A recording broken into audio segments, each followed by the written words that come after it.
Muy buenos días a todos, dando continuidad a lo que es la actualización en lo que es la aplicación del Código Azul. Un punto final es cómo entregar las malas noticias en terapia intensiva, especialmente después de un paro cardiorrespiratorio. Es muy importante considerar que esta tarea no es una tarea fácil para ningún profesional en salud, pues se considera que es un arte comunicar las noticias y especialmente las malas noticias, ya que tenemos de por medio un receptor que está ansioso afuera esperando una noticia y además que se evidencia que tiene un bloqueo. Él va a escuchar lo que quiere escuchar, él va a ver lo que quiere ver. Y es muy importante también saber que para el médico este momento le genera cierta ansiedad. Todos los médicos en algún momento de su ejercicio profesional van a comunicar una noticia y existen otras situaciones o servicios y médicos en particular que se van a ver más expuestos. Para esto debemos tener un entrenamiento en cómo dar las malas noticias. ¿Qué es una mala noticia? Pues una mala noticia es aquella que drástica y negativamente altera la perspectiva del paciente y su familia, en el caso en pediatría, en relación con su futuro. Para esto, el profesor Roberto Bachman, que es un médico oncólogo en Canadá, presentó en el simposio de Bad News Symposium en el 1998 un protocolo que sirvió como base desde esa época para preparar y tener una guía en lo que es la entrega de las malas noticias.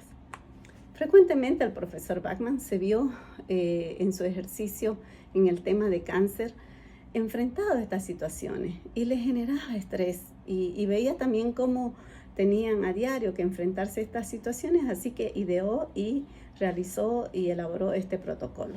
El protocolo se llama SPIKE, S-P-I-K-E-S.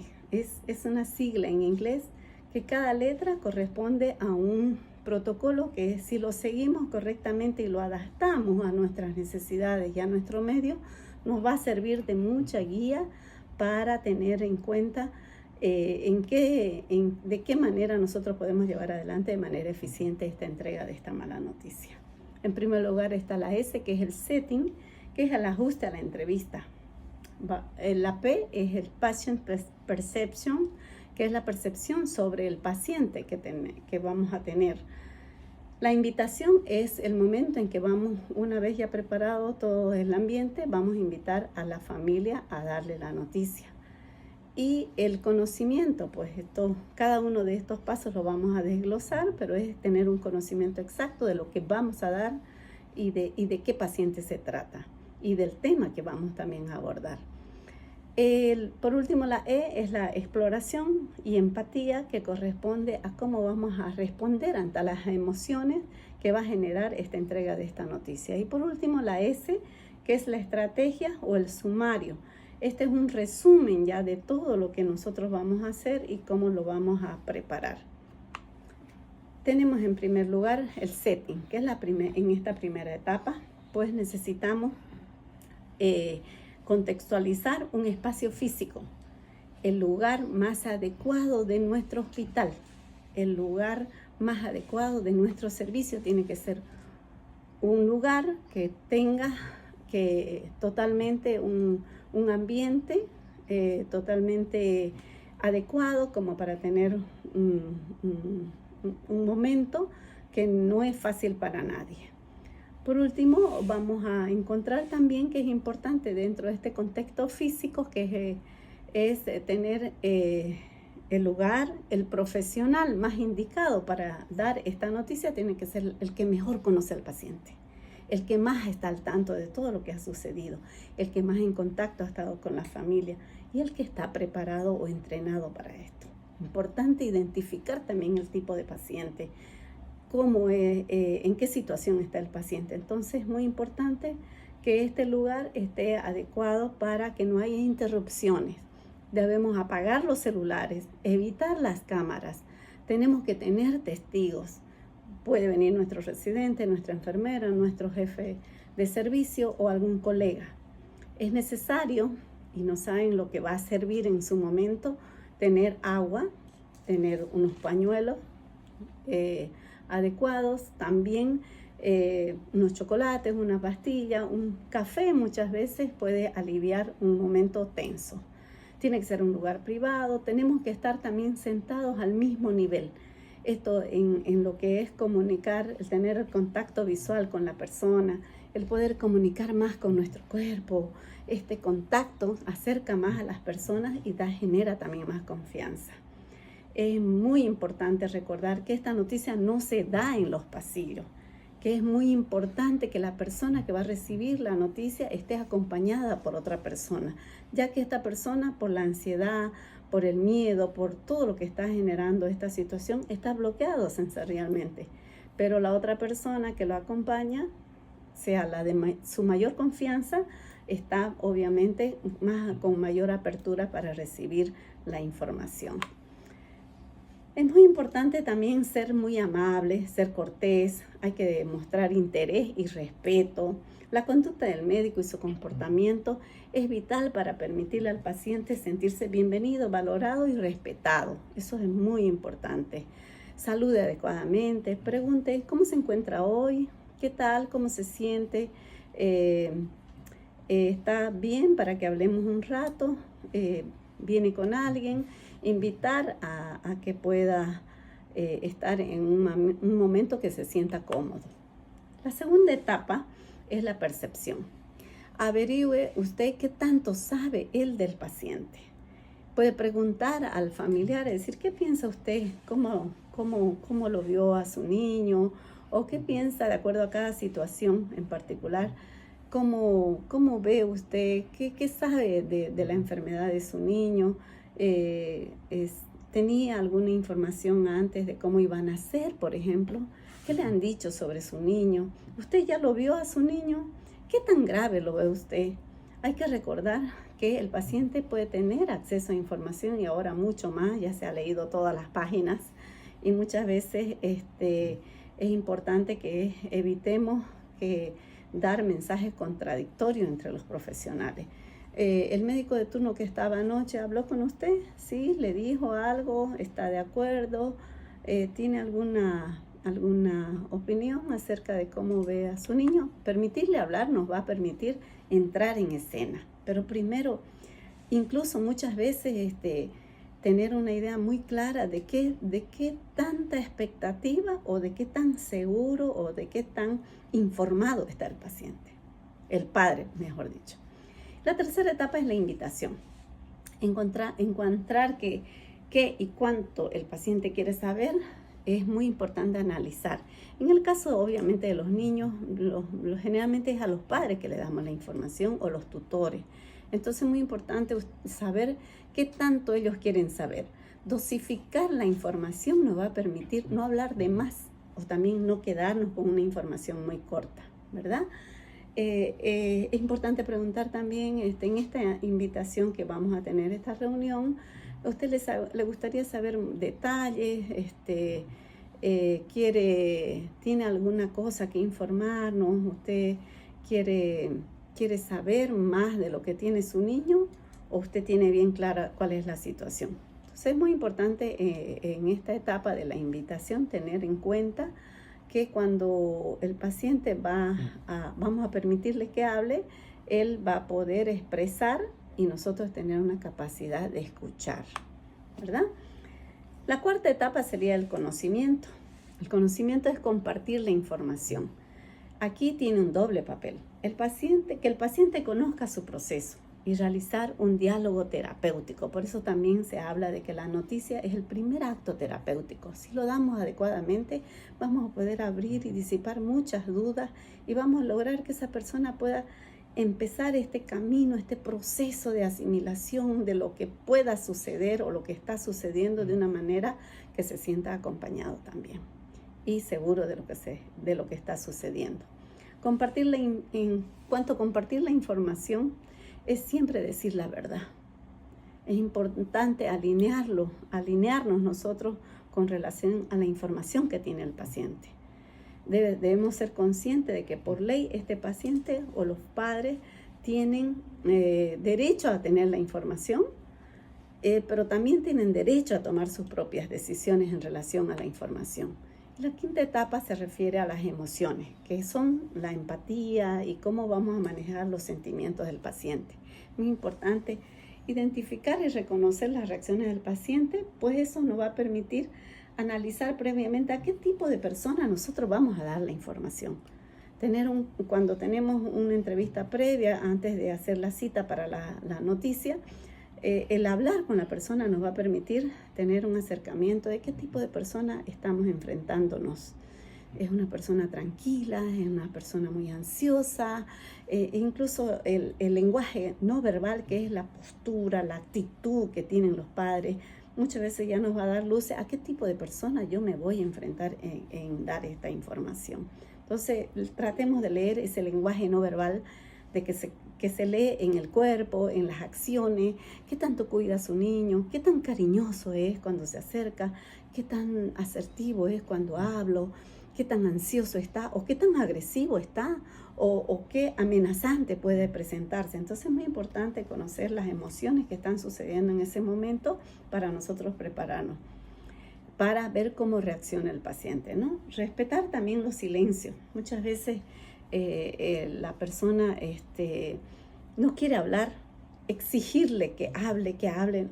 Es importante tener estas pausas, estos silencios, que no es que nosotros no tenemos que decir, pero si la persona, darle tiempo, porque hay gente que no es capaz de reaccionar inmediatamente cuando nosotros le pedimos, ¿no? ¿Qué tanto sabe usted de su niño? ¿No sabe nada? ¿No quiere saber? No. Tratemos de darle ese tiempo que es muy importante para que procese la información y lo que va a decir. La sexta etapa es ya el resumen, ¿no? Aquí vamos a ver la planificación y lo que es el seguimiento al proceso que vamos a seguir, qué es lo que hemos consensuado, es permitir dejar la puerta abierta. Decirle, bien, señor, vamos a aclarar todas sus dudas, hemos dado la información de manera clara, objetiva, de manera que creemos que el tener también la oportunidad de decir, ¿ha entendido? ¿Tiene alguna pregunta? ¿Puede decirme qué es lo que usted ha entendido de esta situación? ¿Sabe? ¿Tiene alguna duda de lo que le hemos informado? Y decirle, esta no es la última vez que nos vamos a ver, dependiendo del caso, de la gravedad del caso, o en el caso de que la persona o el niño haya fallecido, pues obviamente analizar bien con ellos, darle sus tiempos, respetar su dolor. Si la persona va a llorar, dele su tiempo para que llore. Si puede consolar, consuele.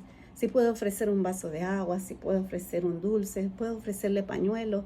Eso le va a permitir de que usted tenga un mayor acercamiento con las personas o los padres a los que está informando, y eso también le va a ayudar para que haya un alto grado de confianza. Es decirle, desea tener unos minutos a solas, quiere tomarse un tiempo, porque podemos ver, ¿no? En el caso de que sean enfermedades muy graves, decirle, esta no es la última vez que nos vamos a ver, nos vamos a reunir, también estamos tan preocupados como usted por su niño. Cada palabra que podamos dar es para decir que estamos dejando la oportunidad de volver a encontrarnos o poder volver a conversar. Y cualquier duda que tenga, no dude en llamarme, no dude en buscarme, que podemos preparar otra reunión. Lo importante es que sepamos que nosotros tenemos el control de la situación, que nosotros estamos siguiendo un protocolo, que es importante que estamos siguiendo paso a paso, y eso nos permite tener el control. Qué importante cuando finaliza todo, hacer una autorreflexión. Cada vez en este entrenamiento, en esta entrega de la noticia, uno puede autoanalizarse, puede empezar a decir, ¿cómo me sentí yo? ¿Qué acciones podría tener para la próxima vez? Me sentí nervioso, tuve miedo, estaba seguro, no creo que hablé de más, creo que hablé muy rápido. Entonces esta autorreflexión hace que uno vaya corrigiendo probables situaciones en las que se haya sentido un poco nervioso, pues verá de alguna forma de prepararse la próxima, y pues valorar nuestra intervención, pero en medida de poder corregir y mejorar cada vez. Tengan la plena seguridad que cada vez que den una información, la próxima lo pueden hacer mejor. En conclusión, podemos decir que el mayor desafío es la gratificación del personal en brindar una presencia terapéutica eficaz. No se olviden que de la boca, de lo que salga del médico, cómo diga las palabras, cómo pueda llegar a las personas, cómo pueda acercarse de manera empática, humana, eso le va a permitir tener un inicio tal vez de un proceso que puede ser largo en el caso de algunas enfermedades, o en el caso en el caso de un paro cardiorrespiratorio, por ejemplo, decirle, hicimos todo lo que estuvo dentro de nuestras posibilidades. Su niño permanentemente estuvo acompañado, hicimos todo lo necesario, hemos hecho la reanimación de manera con todo lo que necesitábamos, pero su niño no ha respondido. Esto es muy importante para que la persona sienta que también a nosotros nos preocupa la situación y que no fue un acto técnico. Entonces es muy importante la objetividad, pero no perder la esencia, ¿no?, de esta calidez en poder acercarnos de esta medicina humanizada que todos buscamos, y principalmente cuando hablamos de cómo nosotros nos gustaría que nos traten. Y si nosotros fuéramos el paciente, la empatía no solamente es ponerme en el lugar de la persona, sino calzar sus zapatos y vivir momentos y días o semanas de la forma que la otra persona lo está viviendo para poder entenderlo. Además, por último, ¿por qué hacerlo? ¿Por qué hay que dar bien las malas noticias? Esto porque tiene una obligación moral. Tenemos nosotros el deber de informar. Si nos ponemos del otro lado, nos gustaría que nos informen de qué está pasando. La ética médica nos invita a tener esta capacidad de poder entregarlo de manera profesional. No olvidarnos de ser humanos sobre todo.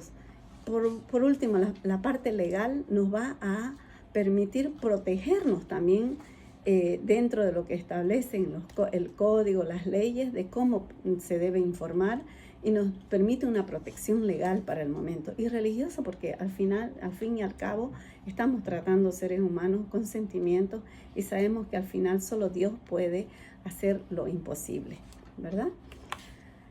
La ley 3131 del ejercicio profesional médico es una ley que en su artículo 13 establece los derechos del paciente. Y es cierto, el paciente tiene derecho a recibir una atención humanizada y de calidad. Tiene derecho a ser tratado como un ser humano y con respeto en sus creencias y valores étnicos, culturales. Tiene derecho a la confidencialidad. Puede negarse también a recibir la información o que le demos la información a otros familiares. Tenemos el secreto médico. También se habla de recibir la información adecuada y oportuna para tomar decisiones libre y voluntariamente y respeto a su intimidad. Esta ley establece los derechos del paciente, pero nos establece la obligación que tenemos los médicos para dar la información adecuadamente, pero no nos establece el cómo. No nos entrenan para dar las malas noticias. Si bien la ley establece los derechos del paciente, no establece el cómo darlo y no está dentro del entrenamiento en la malla curricular en la formación del médico.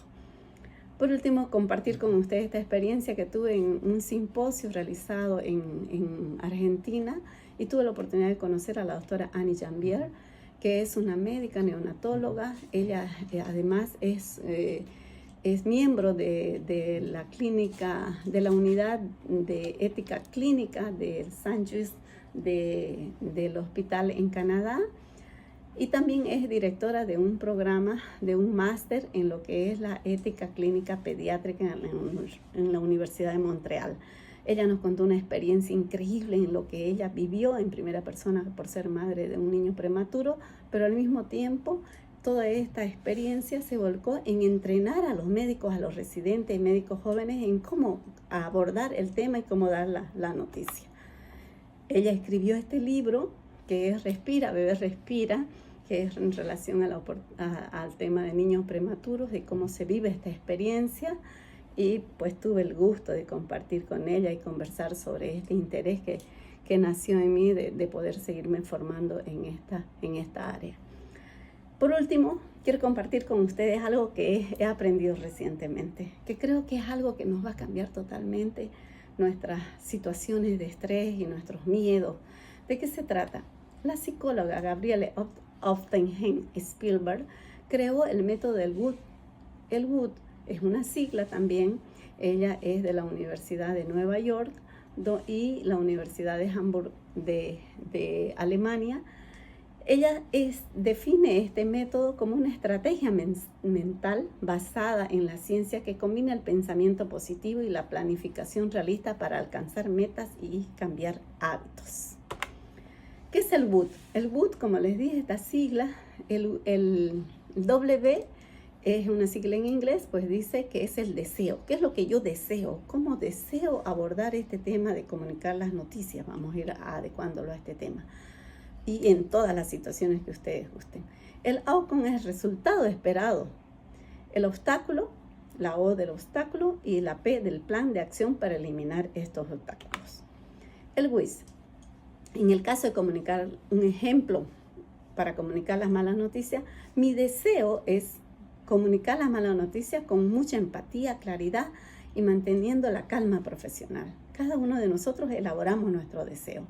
El outcome es sentir que dio un apoyo digno y humano a la familia, cómo reduje su angustia y cómo logré que comprendan la situación sin malos entendidos. Este es el resultado, es el resultado de mi deseo y lo que yo espero conseguir aplicando este protocolo. El obstáculo, el miedo interno a la reacción emocional. Muchas veces uno no resiste el llanto, la ira, tengo miedo, me parece una persona agresiva, pero me parece que es una persona que no entiende, me parece que no va a ser capaz. Todos estos obstáculos que estoy viendo o quedarme en blanco por los nervios es algo que yo lo debo considerar, qué obstáculos puedo tener y cómo lo voy a mejorar o cómo voy a eliminar estos obstáculos. Justamente para eso está el plan. Y si empiezo a sentir ansiedad ante la reacción de un familiar o me cuesta hablar, entonces haré una pausa, unos segundos, respiraré profundo, puedo aplicar la técnica de los 5-5-5, usaré una frase como un puente empático y bueno, previamente puedo decir, no tengo, la verdad, muy buenas noticias que darle, pero me gustaría que ustedes escuchen lo que les voy a decir. Entonces, el hacer pausas, el hablar más lento, el tomar un vaso de agua, el dirigirme a la persona con respeto, eso me va a permitir tener estas pausas y eliminar estos obstáculos que muchas veces son los que interrumpen. Pues estoy muy agradecida con ustedes, de verdad, de haber podido abordar este tema y por supuesto vamos a hacer ya la práctica y también vamos a tomar el examen, que es lo que compartió la doctora Jambier de Canadá, y lo vamos a poner en práctica estos conocimientos. Muchas gracias.